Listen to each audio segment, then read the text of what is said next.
April 27th, 711 CE, the edge of the Mediterranean Sea. A Berber general named Tariq ibn Ziyad, a former slave who had risen through the ranks of the Islamic Caliphate, stood on the North African shore, staring across 14 kilometers of dark water at a kingdom he had no right to conquer. Behind him, 7,000 men, most of them Berber soldiers who had never led an army, never sailed a fleet, never seen Europe. Ahead of him, the Visigothic kingdom of Hispania, Christian Spain, 300 years old, millions of people, professional armies. He had 4 boats. The plan was crazy. Move 7,000 men across one of the most dangerous straits in the world, land on a hostile shore, and take over a kingdom before anyone knew what was happening. No extra help, no supplies, no way back. And if the story is true, Tariq would burn those 4 boats the moment his men reached the other side. No way home, only victory or death. So how does a former slave with no ships, no royal family, and no backup conquer one of the strongest kingdoms in Europe in less than 3 years? That's the story we're telling today. But before we start, if you like history that feels real and makes you think, hit that like button and leave a comment. It really helps more people who love the past see this video. Now, let's go back to the year 711. To understand how Tariq did the impossible, you need to know what he was up against and what was already broken before he ever stepped on European land. The year is 710 CE, 1 year before the invasion. Visigothic kingdom of Hispania, what we now call Spain and Portugal, had ruled the Iberian Peninsula for 300 years. The Visigoths were a Germanic people who had settled there after Rome fell. They built churches, made a capital in Toledo, and created a kingdom that stretched from the Pyrenees Mountains in the north to the southern coast. From the outside, it looked strong and powerful, but inside, it was falling apart. King Witiza had just died. No one was sure how. Some said poison, others said he died naturally. It didn't matter. What mattered was what happened next. Witiza's sons thought the throne belonged to them. They had royal blood. They had support in the northern areas. They had the church on their side. But the Visigothic nobles in Toledo didn't care about family blood. They wanted a strong soldier, someone who could keep the kingdom together with force. So they picked Roderick, a duke from the south, a military leader who had spent years fighting Basque rebels in the mountains. Roderick took the throne. Witiza's sons said no, and just like that, the kingdom broke in two. Soldiers who once followed one king now followed two. Money stopped going to Toledo. Nobles chose sides. The church split. And in the far areas, local leaders started acting like little kings, taking whatever they wanted and ignoring orders from the capital. Meanwhile, the Jewish people who lived in many of Hispania's cities were treated very badly. They were forced to become Christians, their things were taken, whole families were moved. The Visigothic kings had made laws that said Jews were not equal. And by 710, many Jewish families were quietly hoping that any change, even a big one, might be better than this. So that was Hispania in 710. A kingdom fighting itself, led by a king half the country didn't accept, with whole groups waiting for anyone, to give them a way out.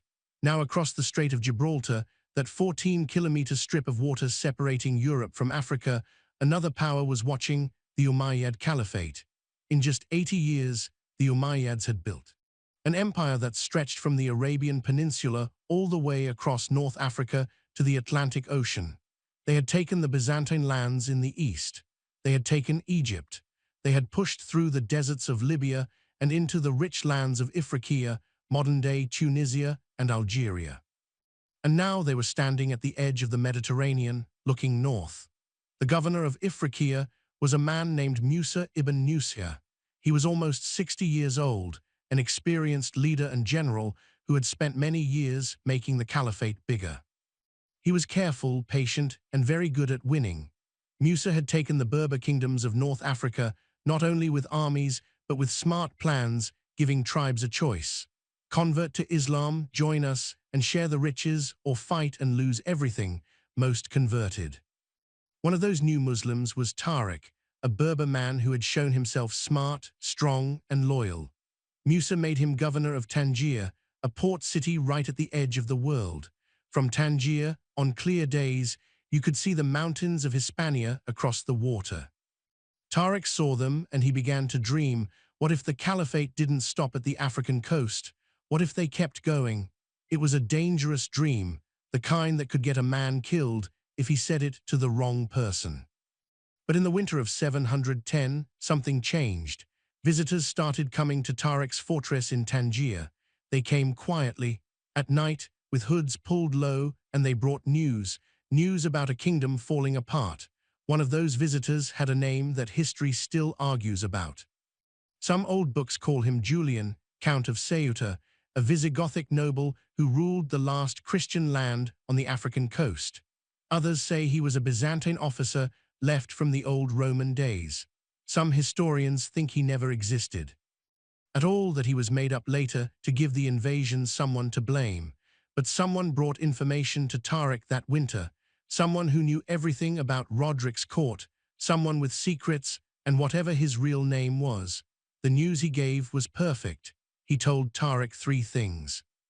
First, Roderick's army was spread out. The new king was in the north fighting Basque rebels who wouldn't pay taxes. His best soldiers were with him. The southern coast, the part of Hispania closest to Africa, had very few guards. Second, Roderick's leaders didn't trust him. The men who had served Witiza, the old king, still wanted Witiza's sons. They wore Roderick's colors, but they might switch sides any day. Third, the Jewish people in the cities would not fight for Roderick. In fact, if an invading army promised to protect them, they might help. Tariq listened. He stayed calm. He asked clear questions. How many soldiers did Roderick have in the south? Which forts had many men? Which roads had guards? Where were the food stores? What were the distances between big cities? The visitor answered every question. When he left, Tariq didn't act right away. He was too smart for that. News from a person who switched sides is helpful, but it can be a trick. People lie. People make things sound bigger. People tell you what they think you want to hear. So Tariq sent his own men. Over the next few months, small groups of Berber scouts crossed the strait in fishing boats. They dressed as traders, shopkeepers, travelers. They walked through the markets of the southern Hispania cities, places like Malaga, Algeciras, Tarifa, and they looked around. They came back with stories that matched what the visitor had said. The guards were few and tired. The soldiers looked bored and lazy. In some towns, there were more Jewish families than Gothic soldiers. In others, the local people didn't even know there was a civil war starting in the north. One scout told something that stayed with Tariq. He had seen a Visigothic taxman chased out of a town by angry people. The man had tried to take grain for Roderick's army, and the townspeople said, "Leave or we will burn your cart." No soldiers helped him. That told Tariq everything. This wasn't a real kingdom. It was a bunch of areas barely held together by fear. And that fear was in the mountains, fighting rebels, not watching the coast. But Tariq couldn't attack Hispania on his own. He was a governor, not a king. He had to obey Musa ibn Nusia, and Musa had to obey the caliph in Damascus, more than 3,000 kilometers east. If Tariq wanted to cross that strait, he needed permission. So in the early spring of 711, he traveled south to meet his boss. Musa ibn Nusia's main city was in Kairouan, a city in what is now Tunisia. It was the center of Ifriqiya, a busy place with stone yards, water systems, and lots of money. Musa had become rich ruling this land. He had big houses, servants, and treasure that could match some kings, but money wasn't enough for him anymore. Musa had worked his whole life in the shadow of bigger men. He had served caliphs, fought their battles, made their land bigger, and watched younger leaders get the praise. He was almost 60 now. Most men that age were ready to rest and die quietly with family. Musa wanted to be remembered forever. When Tariq arrived, Musa met him in a private yard. No servants, no writers, just the two of them. Tariq didn't waste words. He explained the problems in Hispania, the broken kingdom, the weak guards, the angry leaders, the hurt Jewish people. He explained the land, the short strait, the close southern coast, the big prize of owning the whole land. Then he asked, If we move now before Roderick gets strong, we can take the south in weeks, make a safe spot, force him to fight 2 wars. And if the kingdom breaks like my spies say, we won't just take the coast, we'll take the whole land. Musa didn't answer fast. He was careful. He had seen big plans fail before. You're talking about attacking Europe, Musa said. Not a quick raid, not looking around, a real attack. Do you know what that means? I do. If you fail, the Caliph will ask me why I said yes. He'll want to know why I let Muslim soldiers die for nothing. I won't fail. Musa looked at him hard. Tariq wasn't bragging. He wasn't trying to look good. He was saying it like a fact, like saying the sky is blue. How many men do you need? Musa asked. 7,000, mostly foot soldiers, enough horse soldiers to move fast and light. 7,000 men to attack a kingdom of millions. 7,000 men to use a kingdom that's already hurting itself. Musa stood and walked to the edge of the yard. He looked out over the city, his city, the one he had ruled for almost 10 years. He was thinking about being remembered, if Tariq won, Musa's name would live forever. The governor who brought Islam to Europe, the man who grew the caliphate past Africa into the middle of Christian lands. If Tariq failed, Musa could say no, say it was not allowed, blame a bad leader. It was a smart risk, and Musa had won his life with smart risks. He turned back to Tariq. You can have 7,000 men, mostly Berbers. Your people will follow you. I'll give you a few Arab horse leaders to keep things in order. You'll cross the strait, take a safe spot on the coast and hold it. If things go like you say, I'll send more men. If not, you come back. Tariq nodded. But know this, Musa kept talking, his voice lower. If you cross that strait and take land in Hispania, you can't lose quietly. Either you win big or you die. Trying and failing, there is no middle. Do you agree? Tariq looked right at him. I agree. Musa gave a small smile. Then go get your men ready, Tariq. He stopped. Don't make me sorry. Tariq went back to Tangier and started building his army. 7,000 men, most of them Berbers, men from the tribes of the Atlas Mountains, the Sahara, the coastal plains. They were good fighters, but they weren't trained soldiers like the Romans or Persians. They were tribe warriors who had become Muslim in the last few years and now fought for the caliphate. Mixed in were a few hundred Arab horse soldiers, men from the Arabian Peninsula, from Syria, from the eastern lands. These were the best, the ones who wore metal shirts, rode the fastest horses, and everyone respected them. Tariq split his army into groups. He picked leaders and started training them, not fancy moves. There wasn't time for that. But the simple things, how to move fast, how to hold a line, how to fight together instead of alone. He also started getting boats. This was the hardest part. Tangier wasn't a big port. It didn't have a navy. Tariq had to take fishing boats, trading ships, anything that could carry men and things across the strait. He got 4 big ships, enough to move a few hundred men at once. It would take weeks to move the whole army across, weeks when they could be caught. If the Visigoths found out and sent even a few ships, everything would end. But Tariq had one big help. No one was looking. Roderick was still in the north. The southern guards were few and far apart, and the Visigothic navy, once strong, had become weak.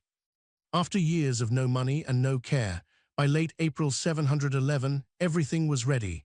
Tariq gathered his men on the beach outside Tangier. He didn't give a long talk. He didn't need to. These men knew what they were doing. We are crossing tonight, he said. Sea is behind us. The enemy is ahead. If we take land, we keep it. If we are pushed back, there's nowhere to go, so don't plan to go back. One of the younger soldiers, only 20, put up his hand. Sir, what if the boat sinks? Tariq looked at him. Then you swim. No one laughed. It wasn't a joke. That night, under a sky with no moon, the first group of soldiers climbed into the boats and left the African shore. Tariq stood at the front of the first boat, hand on the mast, eyes on the dark shape of the northern coast. 14 kilometers of black water, a kingdom of millions on the other side, and no way back. The crossing took 4 hours. 4 hours of cold wind, black water, and the sound of wood bending under the weight of armed men who couldn't swim.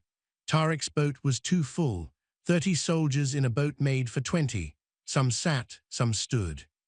All of them held the sides or each other to stay steady as the boat moved in the waves.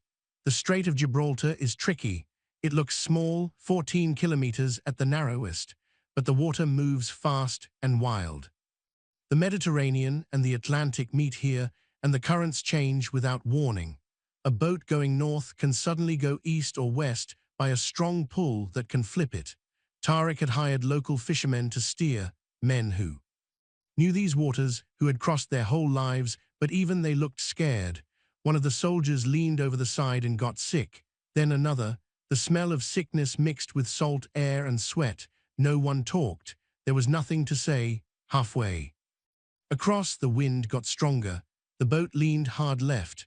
A box of supplies slid across the floor and almost fell into the water before two men grabbed it. Someone whispered a prayer in Tamazight, the Berber language.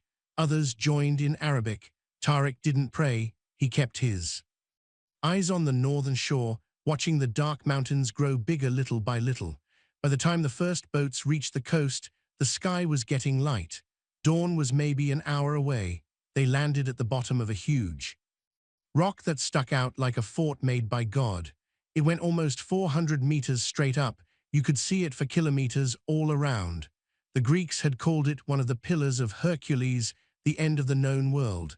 To the Phoenicians, it had been a holy place. To Tariq, it was a safe start.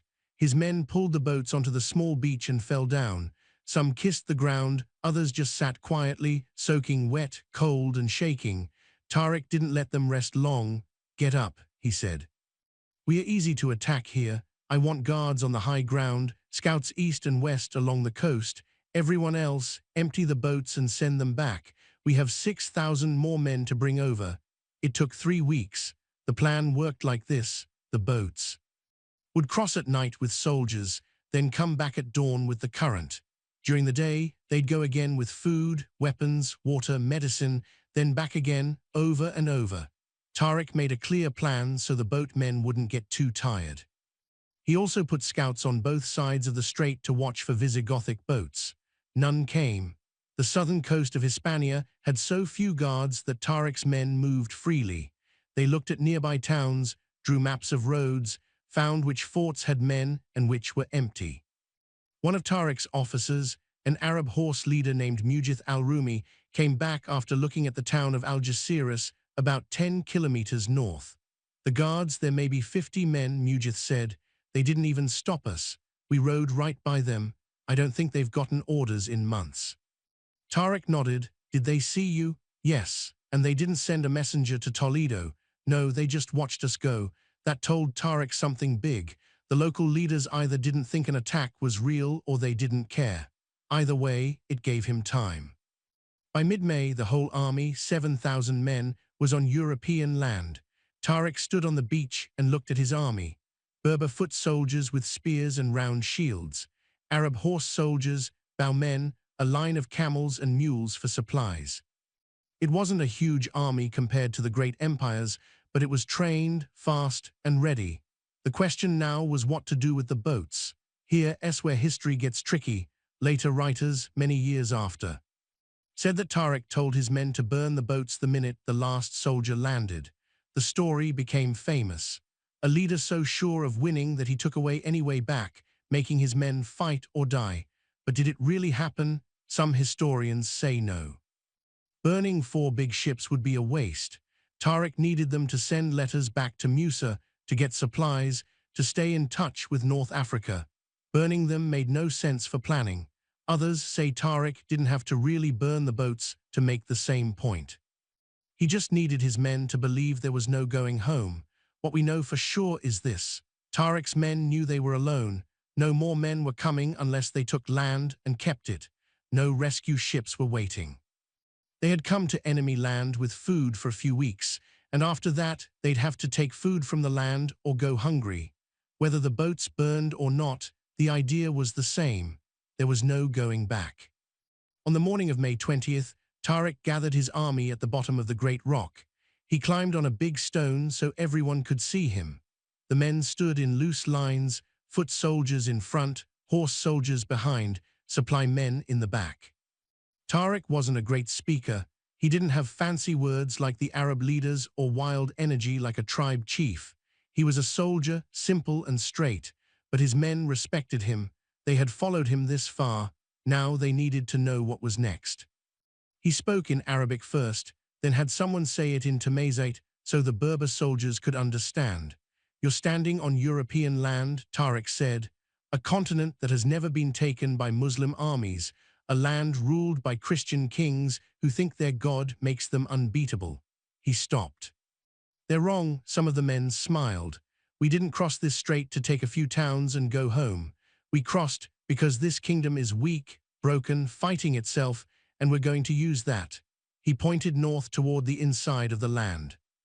"Roderick, the Visigothic king, is in the mountains right now, fighting rebels.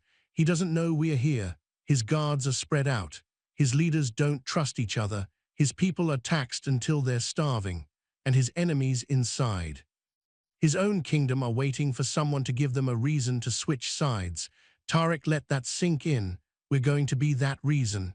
He got down from the stone and walked along the front line, looking his men in the eyes. "Here's the truth," he said. "We are 7,000, they are millions. We have no ships behind us, no food lines, no extra men unless we earn them. The sea is at our backs. The enemy is ahead. You have two choices, fight and win or die here." One of the younger soldiers, the same one who asked about the boat sinking, spoke up. "What happens if we lose a fight?" Tariq stopped and looked at him. "Then we lose the war," he said simply. "We don't have enough men to lose fights and keep going. Every fight has to win, every choice has to be right. There's no room for mistakes." The weight of that fell over the army like a heavy blanket.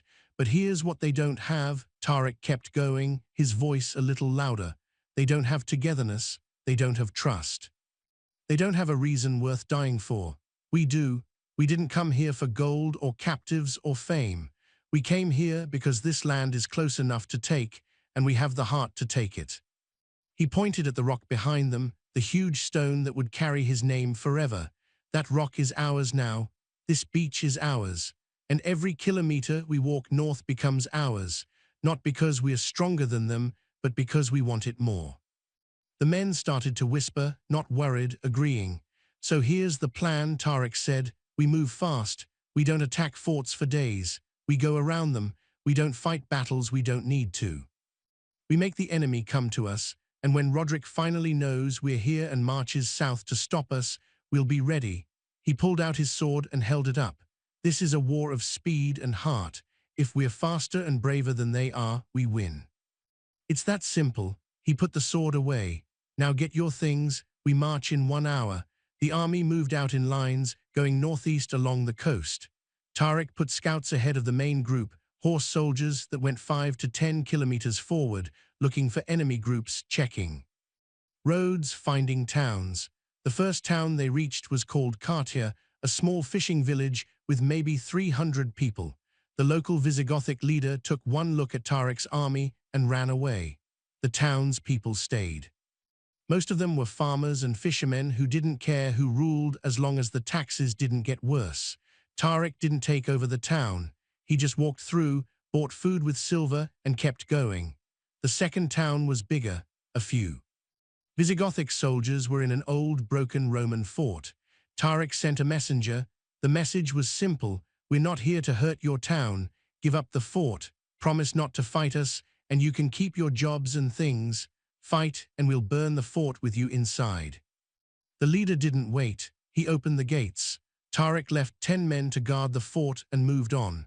By the end of the first week, his army had gone over 80 kilometers without fighting one battle. The Visigoths still didn't know he was there, but that was about to change. News reached Toledo 3 weeks after Tariq landed. A trader going south from Malaga came to the royal court with news that sounded crazy. A foreign army, thousands of men, he said, had crossed from Africa and was moving north along the coast. They weren't stealing, they were taking over. The court leaders didn't believe him. "Thousands," one said. "How could thousands of men cross the strait without anyone seeing?" The trader said, "Yes, I saw them myself. Berber soldiers, horse soldiers, they're taking towns without fighting." The leaders sent him away, probably lying, probably saw a few raiders and got scared, but the trader wasn't lying. By early June 711, Tariq's army had gone over 150 kilometers inside the land, and the Visigoths were only just starting to understand what was happening. The first real fight came at Cartagena. It was a strong city on the coast, one of the biggest in southern Hispania. Romans had built it long ago as a navy base, and the Visigoths kept it as an army place. It had walls, about 400 soldiers, a leader named Theodemia, who really knew how to fight. Tariq didn't want to wait outside for weeks. Waiting takes time, and time was the one thing he didn't have. If Roderick heard about the attack and brought the royal army, Tariq needed to be ready, not stuck outside walls waiting. So he tried something else. He sent messengers to Theodemia with a letter. "You've seen the size of my army," the letter said. "You know your guards can't stop us. I'm offering you a deal. Give up the city, promise not to fight us, and you keep your job, your land, and your money. You'll rule Cartagena like always. You'll just pay us instead of Roderick.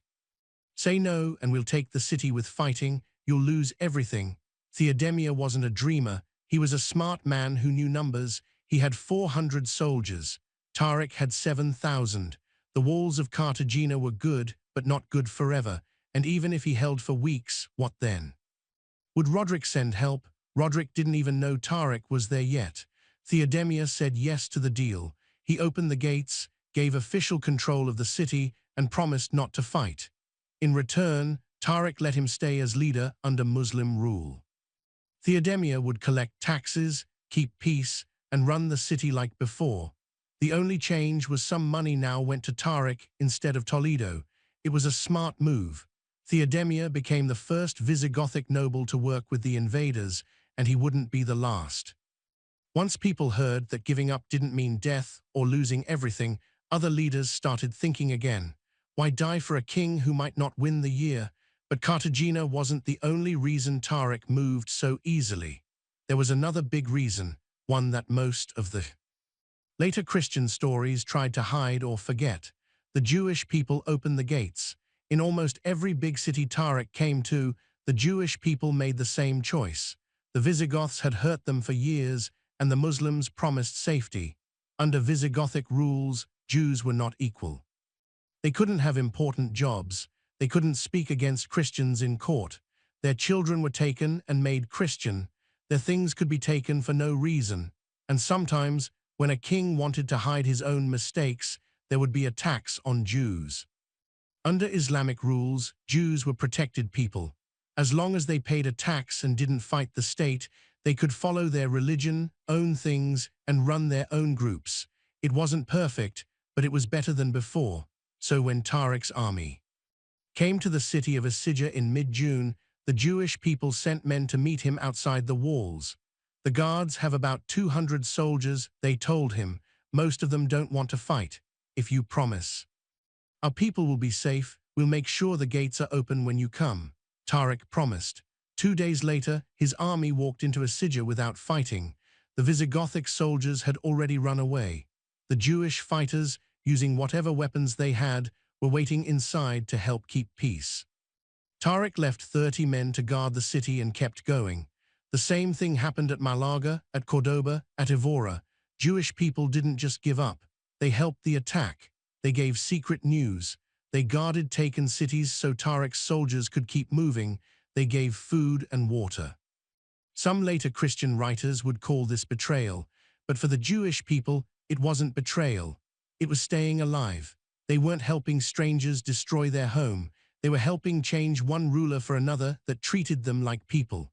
By late June, Tariq controlled most of the southern coast and was moving inside toward the center of the Visigothic kingdom. His plan was simple: move fast, skip long fights at forts, take what people give, and make the enemy come to you. It was working. Towns that might have fought gave up without a battle. Guard leaders left their posts.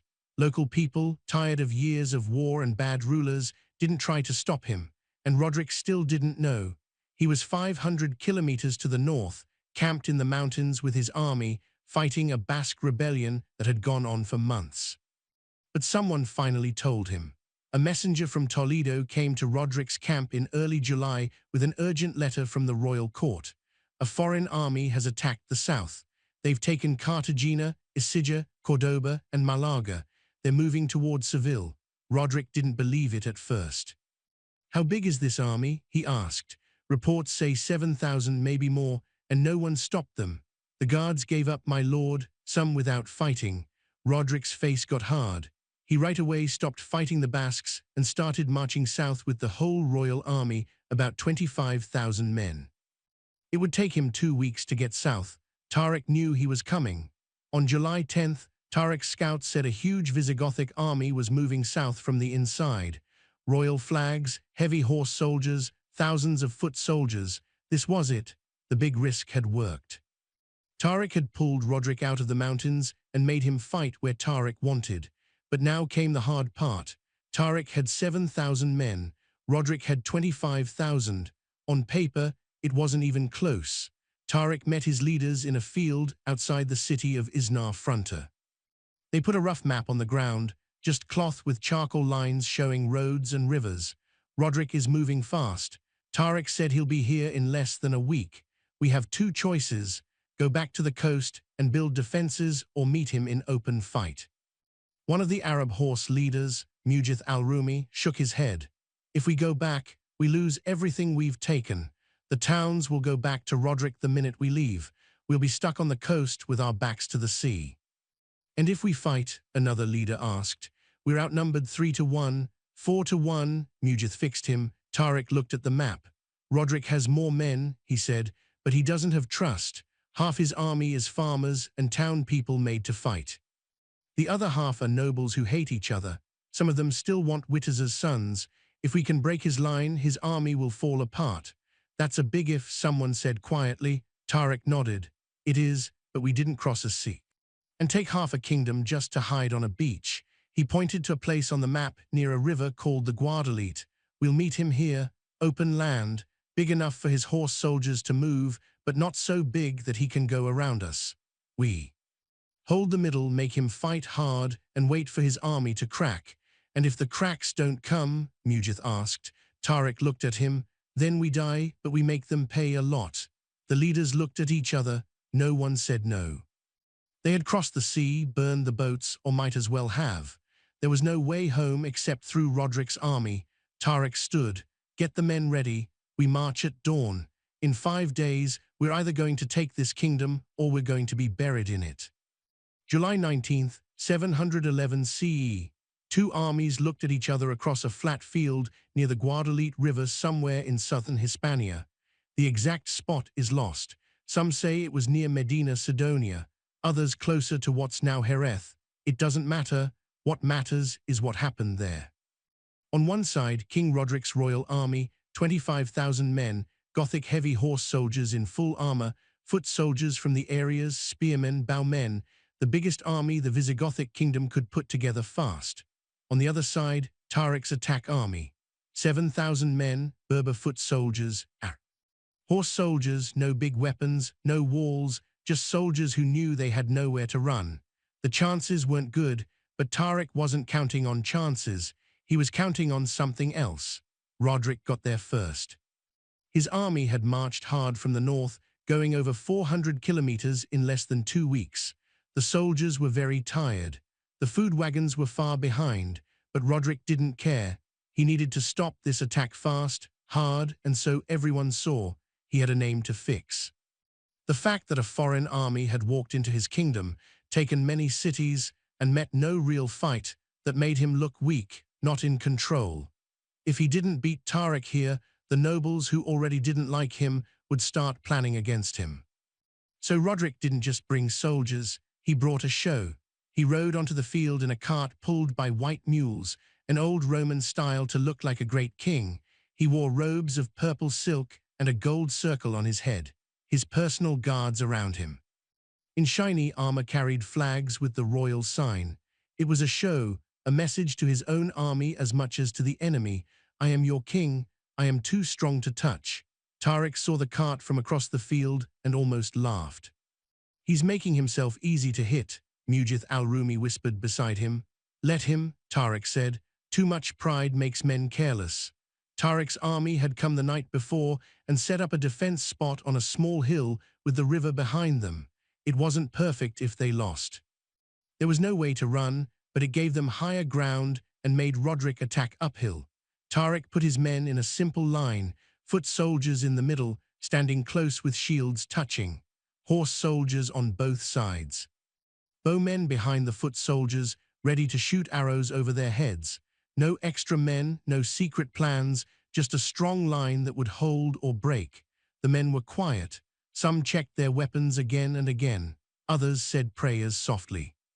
A few looked across the field at the huge Visigothic army getting ready in front of them and wondered if they had made a big mistake.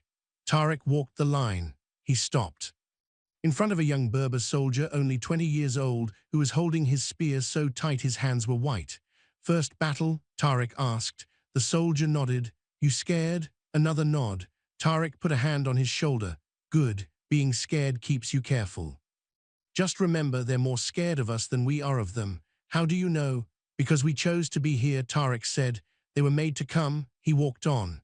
At noon, the battle started. Roderick's leaders set up in the usual Visigothic way. Heavy horse soldiers on both sides, foot soldiers in the middle. The king himself stood on a hill behind the lines where he could see everything. The plan was simple. The horse soldiers would charge Tariq's sides, break through and go around the middle. Foot soldiers would keep Tariq's line busy.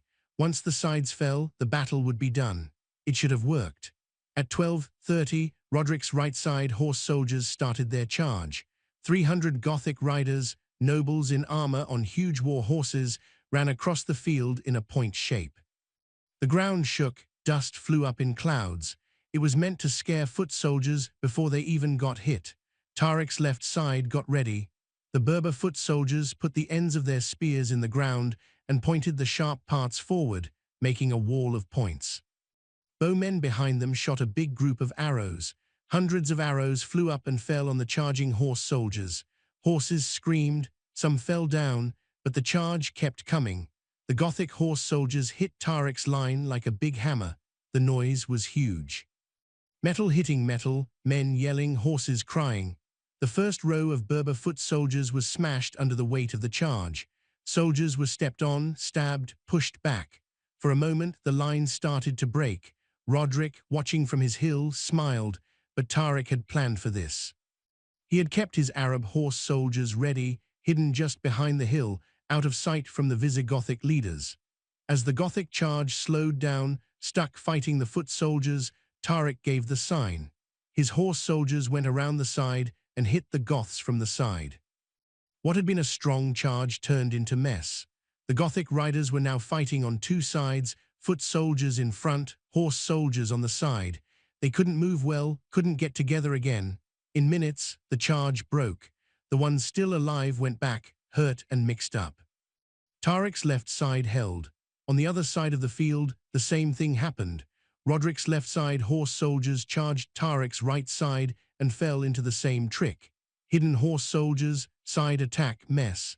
But this is where things went bad for Roderick. Because the leaders on his left side, the ones leading the charge, didn't really want to follow him.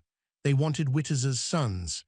These were men who had promised to follow Roderick when he took the throne, but only because they had to. They hated him. They wanted him gone, and they had been waiting for a chance. This was it. As the fighting got harder on the left side, the leaders suddenly pulled back. Some stories say they ran away. Others say they turned and fought Roderick's men. Either way, it was the same. Roderick's left side fell apart, not because they lost, but because their own leaders left them. Fear spread through the Visigothic lines. Soldiers on the left saw their leaders going away and thought the battle was lost. They broke lines and ran. The foot soldiers in the middle, seeing the left side break, started to shake. Roderick saw it from his spot. He yelled orders, sent messengers, said he would punish them. None of it worked. His army was breaking. In a last big try, Roderick did something no king should do. He left his safe spot and rode into the battle himself. He came down from the hill, left his cart, got on a war horse, and charged into the middle of the fighting with his personal guards around him. It was a last, crazy try. to make his men fight by showing himself. No one knows exactly what happened next. What we know is that Roderick was never seen alive again. Some old books say he was killed in the fighting, hit by a spear or sword, and died fast. His body lost with thousands of others. Others say he tried to run, got to the Guadalete River, and drowned trying to cross in heavy armor. A few say he got away and lived hidden, but there's no proof. The only thing found the next morning was his horse, no rider, covered in blood, walking the battlefield with an empty seat. By night, the Visigothic army was gone. The running away became total panic. Soldiers threw down their weapons and ran. Leaders left their men. Whole groups broke apart. Tariq's horse soldiers chased them for kilometers, killing anyone who couldn't run fast enough. The field was full of dead. Later, writers, both Muslim and Christian, said the dead were too many to count. Rivers of blood, one story said, so many bodies you couldn't see the ground. Today's experts think Visigothic deaths were between 10,000 and 15,000 men. Tariq's losses were big too, maybe 2,000, but he could keep going. He had risked everything on this one day, and he had won. That night, Tariq stood alone on the battlefield. His men were camped a few hundred meters away, happy, singing, yelling. They had done the impossible, beat an army 4 times bigger, broke a kingdom. But Tariq wasn't happy. He walked among the dead, Visigothic soldiers still in their armor, faces stuck in looks of fear or pain. Young men, farmers who had been forced to march south, nobles who had died for a king they didn't like. One of Tariq's officers found him there. "Sir, the men want you. They want to hear you talk." Tariq didn't look back. "Tell them to rest," he said quietly. "This isn't over, sir. Roderick is dead, but his kingdom is. There are still cities, still armies, still nobles who will try to keep what's left." He finally looked at the officer. "We won a battle, not a war. Tell the men we march at dawn." News of Guadalete spread fast. In days, every city in southern Hispania knew King Roderick was dead. His army was gone, the Visigothic royal family broken, and the man who did it was marching north. After Guadalete, there was no one left to stop him. That's the thing about kingdoms run from one center. Cut off the head, the body doesn't know what to do. Roderick was dead. His royal army was broken, and every Visigothic leader from the Pyrenees to the southern coast had to decide. Do I fight for a kingdom with no king, or do I save myself? Most picked saving themselves. The first big city to fall was Cordoba. It sat on the Guadalquivir River, one of the richest cities in Hispania, a center of trade and government, Roman walls, a guard of around 700 soldiers, a leader who still thought the kingdom could be saved. Tariq came to the walls in late July with his whole army. He didn't wait weeks for a long fight. He had speed now, and speed dies if you stop. So he brought his few big weapons, simple rams and ladders, and attacked right away. The defenders fought for 3 days. On the afternoon of the 3rd day, part of the wall fell from hitting it again and again. Tariq's foot soldiers ran through the hole. The Visigothic guards tried to fight in the streets, but they were fewer, tired, and hopeless. By night, the city was taken. Tariq gave clear orders: no stealing, no hurting people. Anyone who gave up was safe. He needed these cities working. Burning them would make him a winner with nothing to rule. The leader of Cordoba was caught trying to run through a side gate. Tariq had him brought to the main square. "You fought well," Tariq told him. "Your men did their duty, but it's over. Promise not to fight again, and you can go free." The leader stared at him. "You want me to give up on my king?" "Your king is dead," Tariq said. "You're not giving up on him. You're staying alive after him." The leader did not promise. He was put in prison instead. He was one of the few Visigothic nobles who chose to stay loyal instead of being smart. Tariq left 200 men to guard Cordoba and moved on. Isidja didn't even try to fight. When Tariq's army showed up outside the walls in early August, the city gates opened before he could get his soldiers ready. A group of local leaders came out to talk. "We heard what happened at Guadalete," one of them said. "We heard what happened at Cordoba. We're not soldiers. We're just people who run the city and sell things. We just want to live." Tariq gave them the same deal he had given everyone else: accept Muslim rule, pay money to us, keep your houses and jobs. They said yes. Tariq didn't even go inside the city. He left 50 men to watch things and kept marching. Seville was different. It was the main church city of the Visigothic kingdom, home to the big archbishop, the center of church power in the south. The walls were strong, the guards had plenty of food, and the people inside thought God would keep them safe. Tariq put the city under siege in the middle of August. For 4 weeks, his soldiers stayed all around the city, stopped food wagons from coming in, and tried small attacks on the gates. The people inside held on. They had enough food for months. They had water from wells inside the walls. They were not going to go hungry soon, but no help was coming either.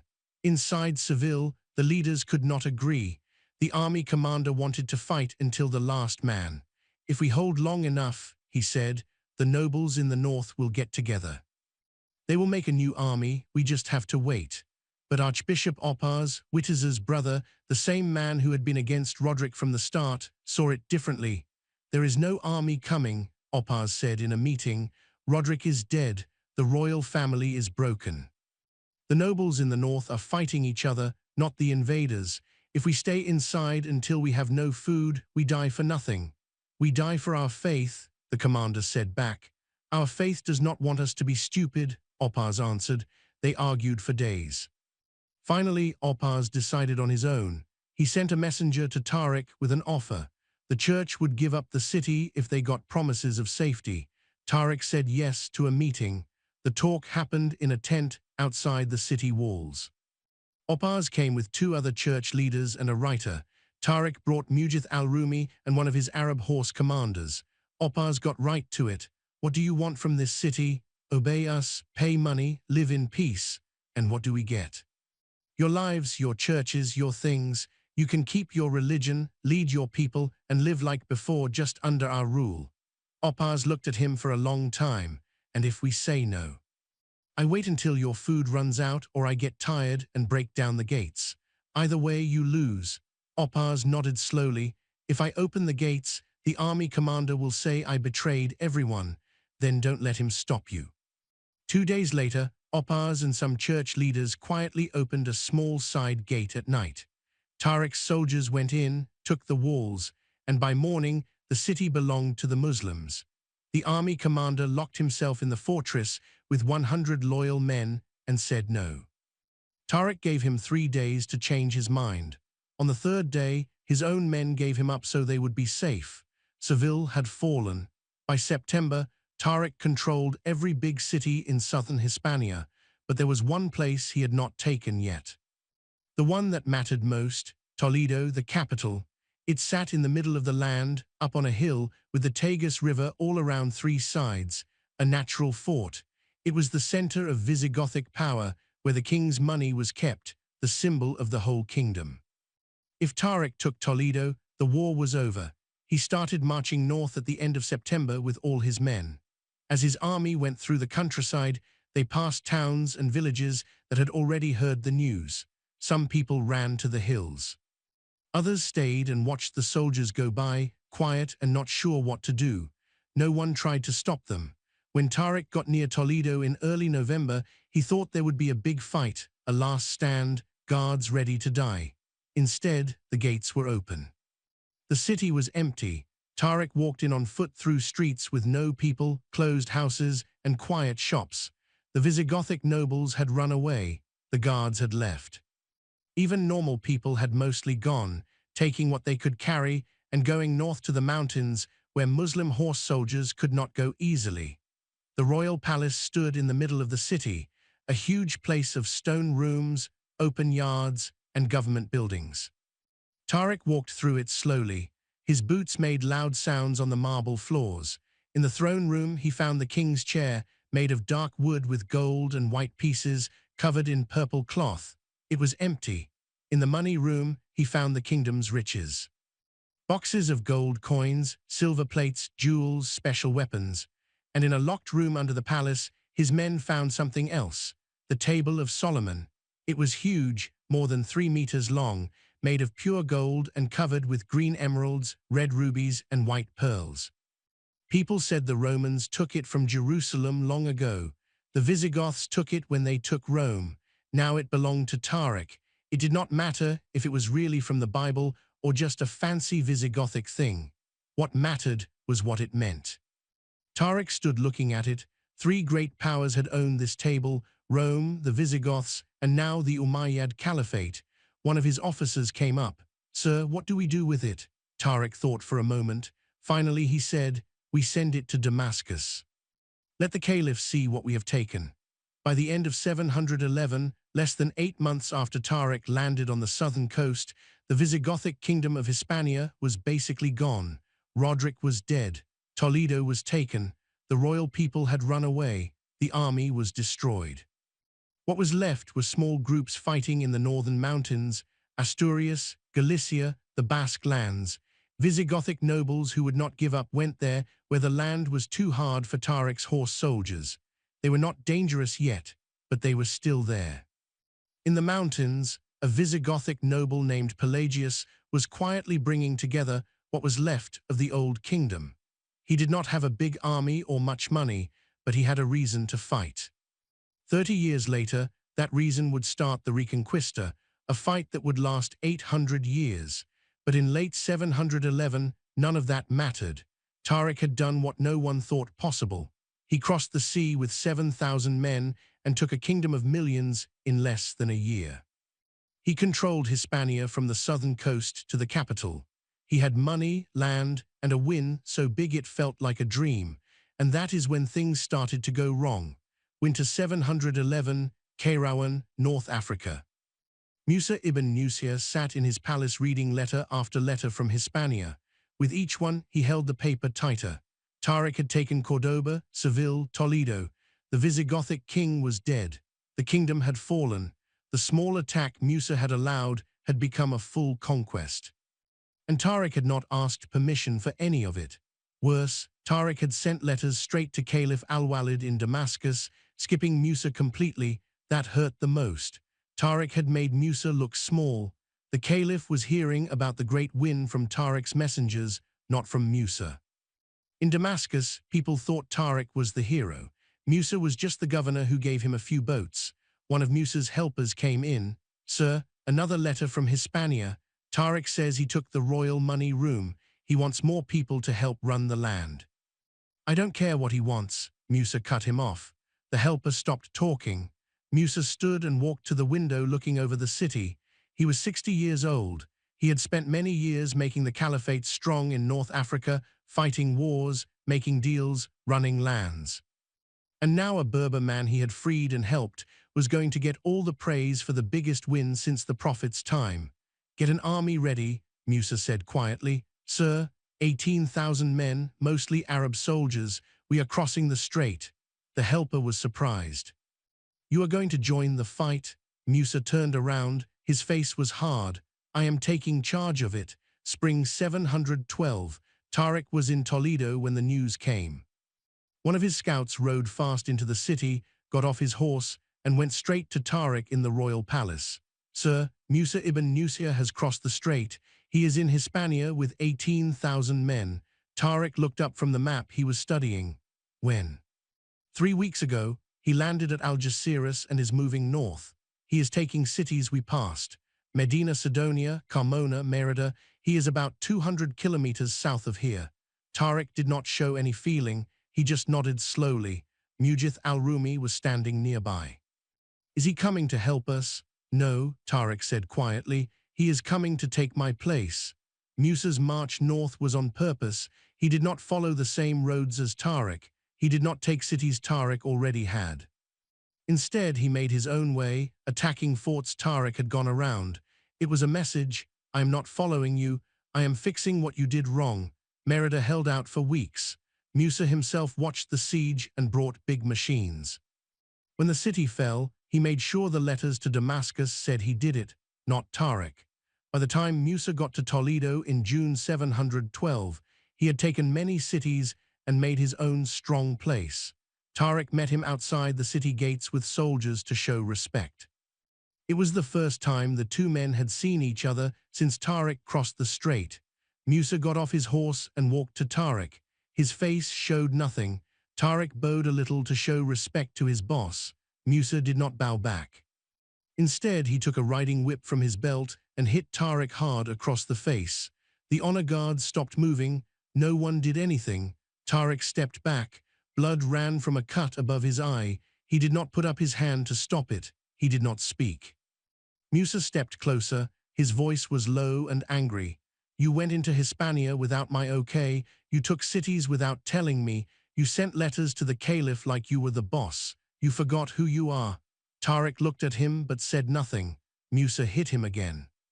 You are a freed slave, governor of a small port. You lead because I let you. You win because I gave you men and boats. But you act like this conquest is yours.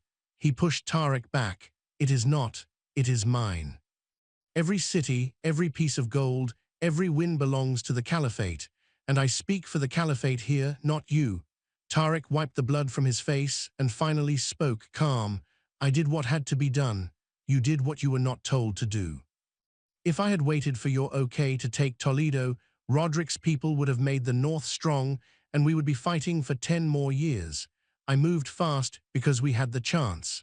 You moved fast because you wanted to be famous, Musa said back. Tariq did not argue. There was no use.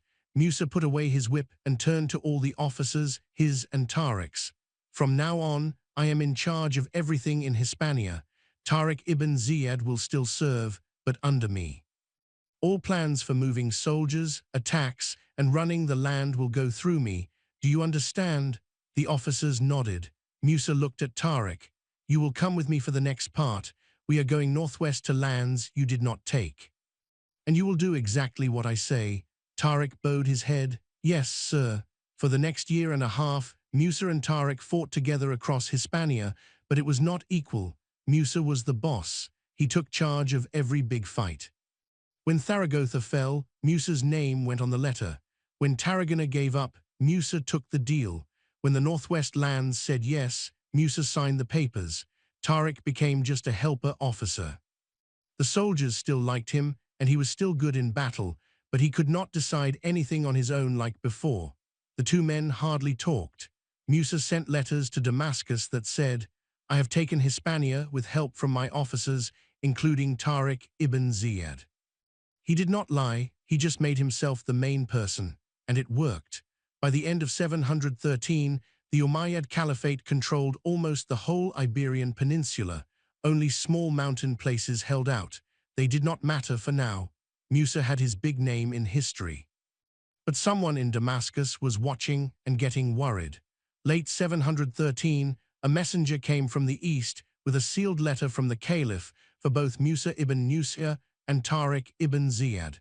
Musa opened it in his headquarters in Seville with Tariq there. The letter was short.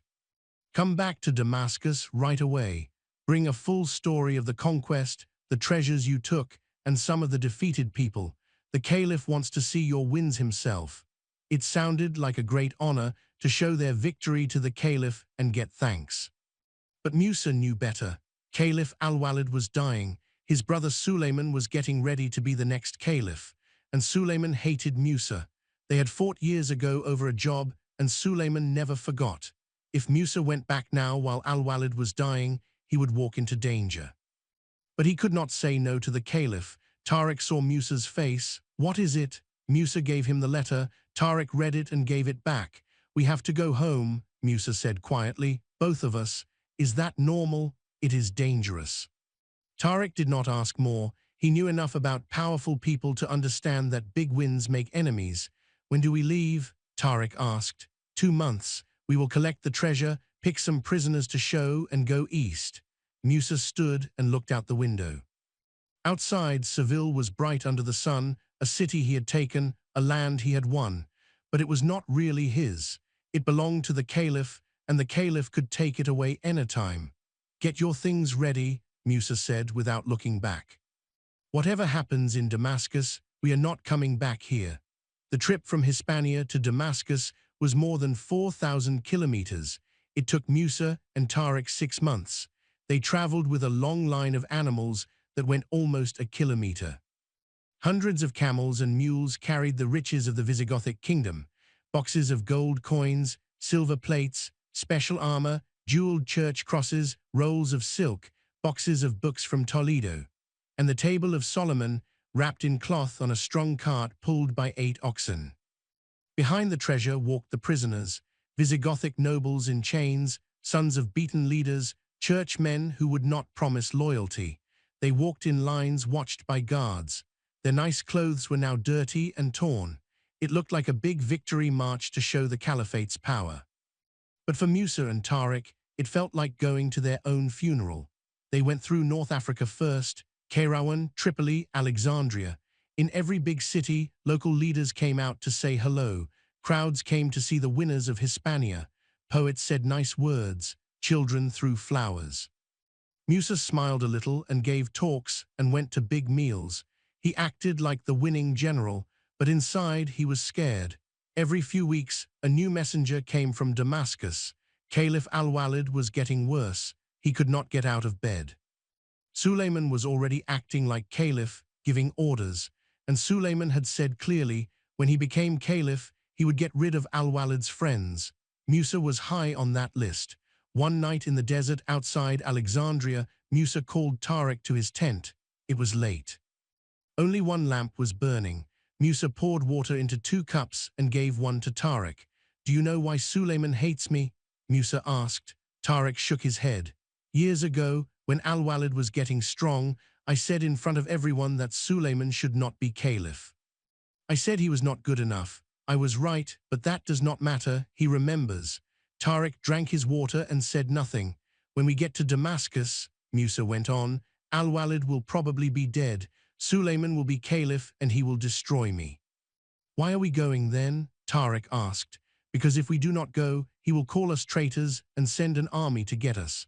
At least this way I can show the treasure and say I served well. Maybe it will save my life." He looked at Tariq. "But you should know, whatever happens to me will happen to you too. You work for me. If he wants to hurt me, he will hurt you." Tariq looked right at him. "Then we are both walking into a trap." "Yes. And there is no way out." Tariq put down his cup. "Then we walk in with our heads high." Musa looked at him for a long time, then he nodded. "You are a better man than I thought. You never thought I was good," Tariq said. Musa almost smiled. "No, I did not." They got to Damascus in early 715. The city was huge, one of the greatest cities of the Muslim world. White stone buildings, markets full of people from far away, the big new mosque still being built. Musa and Tariq were met outside the gates by serious men and soldiers who watched them like they were already prisoners. No happy crowds, no flowers.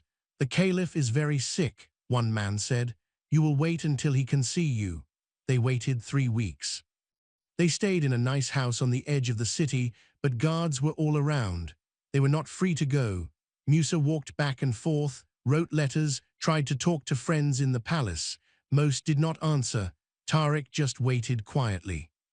On the 23rd day, a messenger came. "The caliph will see you now." The throne room was big and cold.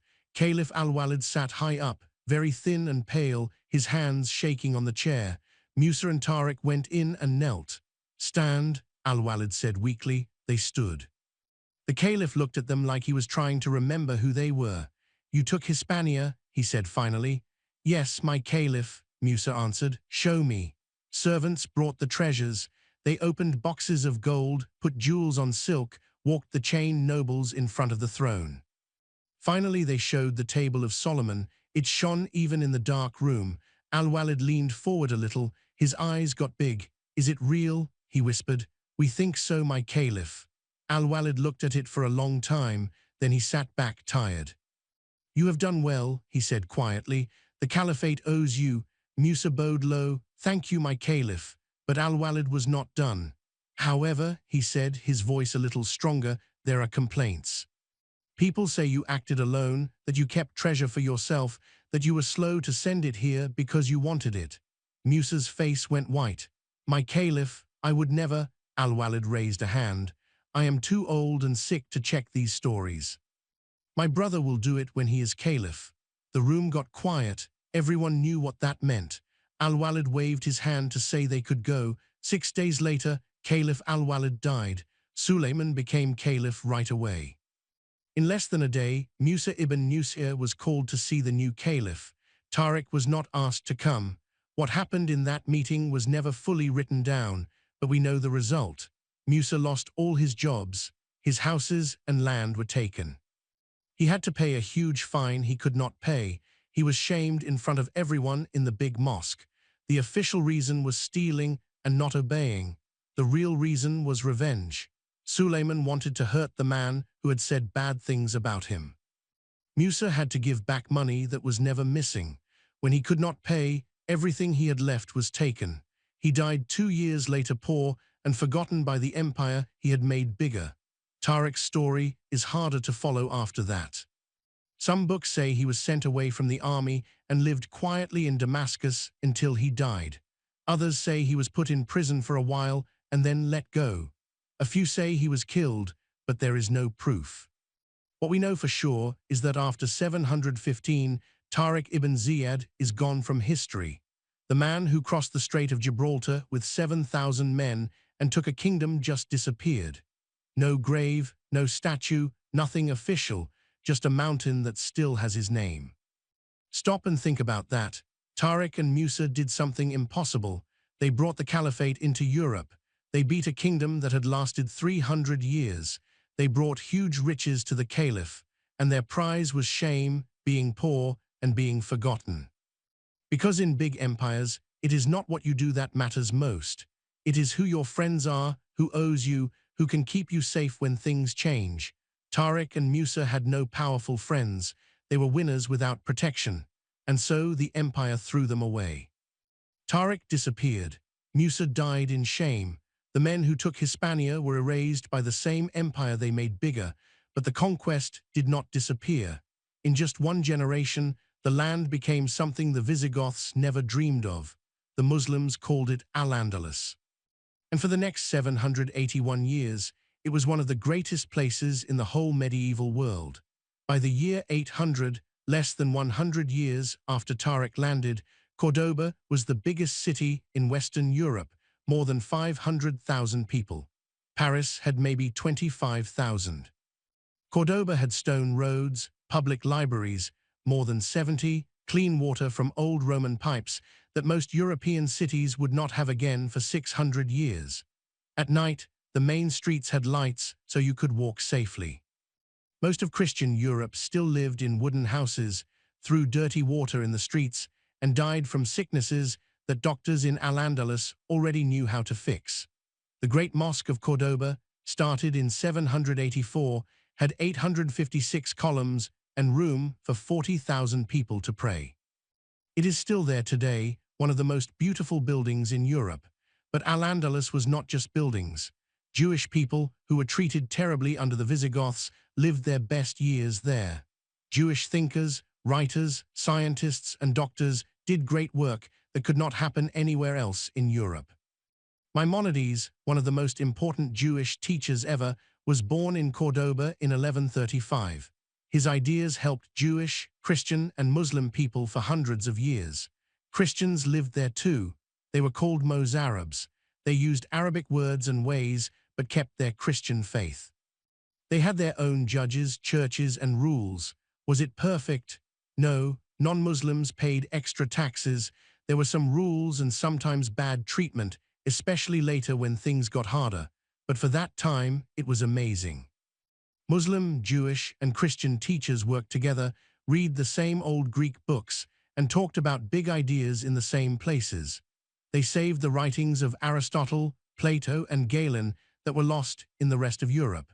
Those saved books later helped start the Renaissance.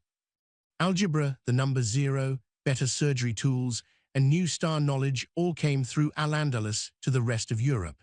When European kings could only make an X for their name, the ruler of Cordoba had a library with more than 400,000 books.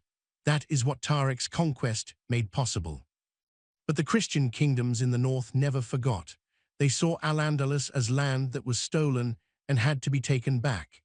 In 722, just 11 years after Tariq landed, a Visigothic noble named Pelagius started a small fight in the mountains of Asturias.